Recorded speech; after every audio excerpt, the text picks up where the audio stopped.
Hey, how's it going everyone? It looks like we're back to talk about some more controversy that surrounded The Last Jedi. Now this actually comes to us from a brand new interview that has kind of slipped under the rug right now. It's from a French magazine actually, so that's probably why not a lot of people are talking about it, but I will leave a link down below so you guys can read the translation for it. It was provided to us by expressco.uk, in which they talk about an interview with Daisy Ridley with that magazine, where she confirms that there was actually a plan and outline and scripts written for 7, 8, and 9 before anything had even happened with the trilogy. She says, quote, "Here's what I think I know. JJ wrote episode 7 as well as drafts for episode 8 and 9. Then Rian Johnson arrived and wrote The Last Jedi entirely. I believe there was some sort of a general consensus on the main lines of the trilogy, but apart from that, every director writes and realizes his film in his own way. Rian Johnson and J.J. Abrams met to discuss all of this, although episode 8 is still his very own work. I believe Rian didn't keep anything from the first draft of episode 8.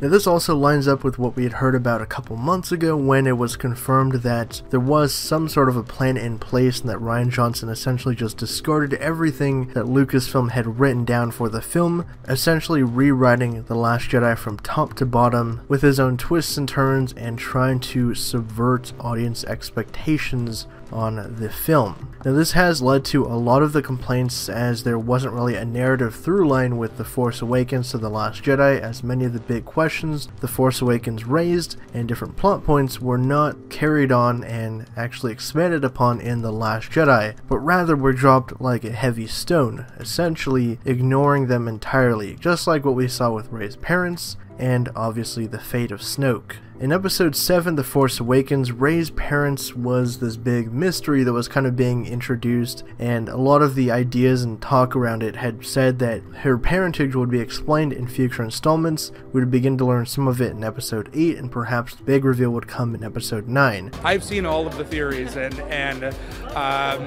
you know, I have to practice how to answer these questions. What I do know is that we're going to make sure that answer is deeply and profoundly satisfying. Same thing with Snoke. Snoke was a character shrouded in mystery. J.J. Abrams and co. had said that more would be revealed in time. It was also said that Andy Serkis had learned of the entire backstory to Snoke without very many people also knowing it. So it seems clear that Abrams had this big plan in place, you know, a lot of through lines, a lot of outline for the trilogy. Maybe directors could come in, change things here and there, but there was certain kind of beats that they had to hit, like, okay, you had to check off this, this, and this, but you could basically do whatever you wanted. This also seems to line up with what we heard of Colin Trevorrow, who was working on episode 9 before he was fired and replaced with Abrams again. Now, possibly one of the reasons that he was replaced with Abrams is because there was actually a lot of contention between Trevorrow and Rian Johnson, which led to the reason he was fired. According to rumors, Trevorrow wanted Luke Skywalker alive in episode 9, and he actually wanted Leia to die in The Last Jedi. But this wasn't the case, so Trevorrow was let go for some reason, and I guess they brought back J.J. Abrams to clean up everything nice and tidy with the last of the trilogy. Now, one of my biggest issues with this is that when directors try and play fast and loose with a storyline like this, it doesn't really make sense.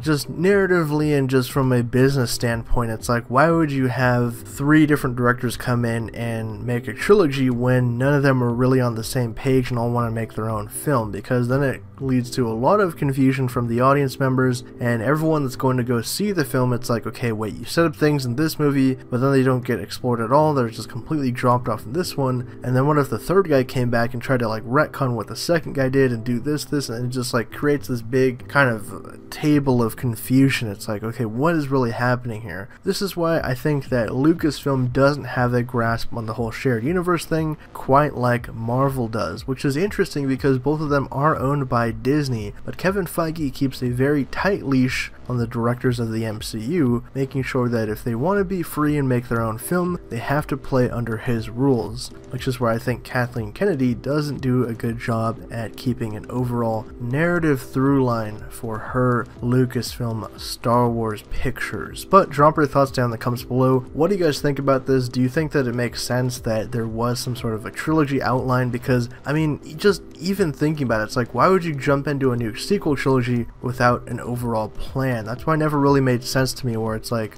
Rian Johnson said in interviews that he was just allowed to do whatever he wanted, but that clearly isn't the case. There was actually a plan in place. It looks like he discarded that. Now they're having to scramble and go back to the drawing board to try and fix things and right wrongs with fans and get fan support back with episode 9. But like I said, drop your thoughts down in the comments below. Let's get a good discussion going about this, and for more updates on everything in the Star Wars universe, including the upcoming Solo and episode 9, be sure to subscribe to Hybrid Network.